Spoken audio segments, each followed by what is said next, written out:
एक जंगल में दो शेर भाई अपनी माँ शेरनी के साथ रहते थे। वे दोनों शेर बड़े बहादुर थे। जंगल में अगर किसी भी तरह की कोई समस्या होती थी तो वे आपस में मिलजुल कर उसे सुलझा लिया करते थे। उनकी माँ शेरनी के पास एक बहुत चमकदार मणि थी जिसमें बहुत सारी अनोखी शक्तियाँ थी। वे दोनों शेर भाई हमेशा अपनी माँ शेरनी से उसके बारे में पूछते। माँ, इस जादुई मणि के अंदर किस तरह की जादुई शक्तियाँ हैं? हम उन शक्तियों का कब उपयोग करेंगे? हाँ माँ, बताओ, हम कब उन शक्तियों का उपयोग करने लायक बनेंगे? तभी उनकी माँ शेरनी कहती है, बेटो, ये जादुई शक्तियाँ सिर्फ तुम्हारे लिए है, लेकिन अभी सही समय नहीं आया है। जब सही समय आएगा मैं तुम्हें इस मणि की जादुई शक्तियाँ तुम्हें दे दूंगी। तब तक तुम्हें थोड़ा इंतजार करना होगा। उसी जंगल में एक बहुत ही चालाक लोमड़ी भी रहती थी। वे हमेशा उन दोनों शेर भाइयों और उनकी माँ शेरनी पर नजर रखती थी।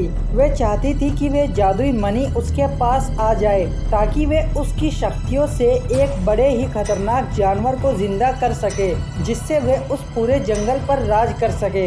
एक दिन एक शेर जंगल में घूमने के लिए निकलता है। कुछ दूर चलकर उसे वे लोमड़ी दिखाई देती है। तभी वे लोमड़ी उस शेर से कहती है, देखो भाई शेर, वे जो नागमणि है उससे तुम्हारी माँ की जान को खतरा है। जो भी उस मणि की शक्तियों का उपयोग करता है वह पूर्णिमा की रात को मर जाता है, और तुम्हारी माँ ने भी उस शक्ति का उपयोग किया है, और पूर्णिमा की रात अब से 2 दिन बाद है। अगर तुम अपनी माँ की जान बचाना चाहते हो तो तुम्हें वो नागमणि मुझे लाकर देनी होगी।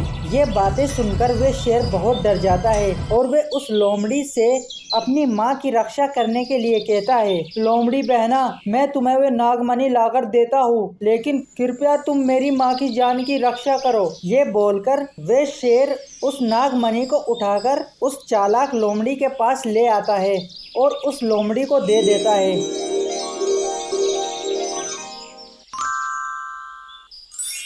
जिससे वे लोमड़ी बड़ी खुश हो जाती है। नागमणि देने के बाद वे शेर वहां से चला जाता है, जिसकी कुछ ही देर बाद वे लोमड़ी उसकी जादुई शक्तियों का उपयोग करके एक बड़े ही खतरनाक जानवर को जीवित करती है और उससे कहती है, हे जानवर, जाओ जंगल के सभी जानवरों को मेरे पास लेकर आओ। अगर कोई तुम्हारी बात नहीं माने तो उसे वहीं पर खत्म कर दो। वह जानवर लोमड़ी की बातें सुनकर जंगल में चला जाता है और जंगल के सभी जानवरों को एक एक करके धमकाता है और उन्हें मारना शुरू कर देता है। ये देखकर कुछ जानवर बड़ी मुश्किल से अपनी जान बचाकर उन दोनों शेर भाइयों के पास पहुंचते हैं। तभी एक गोरिल्ला कहता है, शेर महाराजा, हमारे जंगल पर एक बड़े खतरनाक जानवर ने आतंक मचा रखा है। वे जंगल के सभी जानवरों को एक एक करके मार रहा है। आपको कुछ करना होगा। तभी उन शेरों की माँ शेरनी कहती है, बेटो, हमारी गुफा में एक नागमणि रखी हुई थी, तुमने उसका क्या किया? तभी वे शेर उन्हें अपनी सारी बातें बताता है, जिसके बाद वे शेरनी बड़ा गुस्सा हो जाती है और अपने बेटे को बहुत ज़्यादा डांटती है।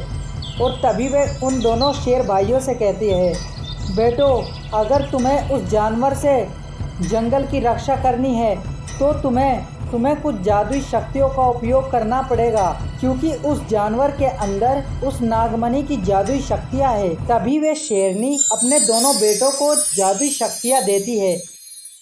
उन जादुई शक्तियों को लेकर वे दोनों शेर भाई उस जानवर से लड़ने के लिए निकल पड़ते हैं और कुछ दूर चलकर वे उस जानवर के पास पहुंच जाते हैं, जिसके बाद उन तीनों में लड़ाई शुरू हो जाती है।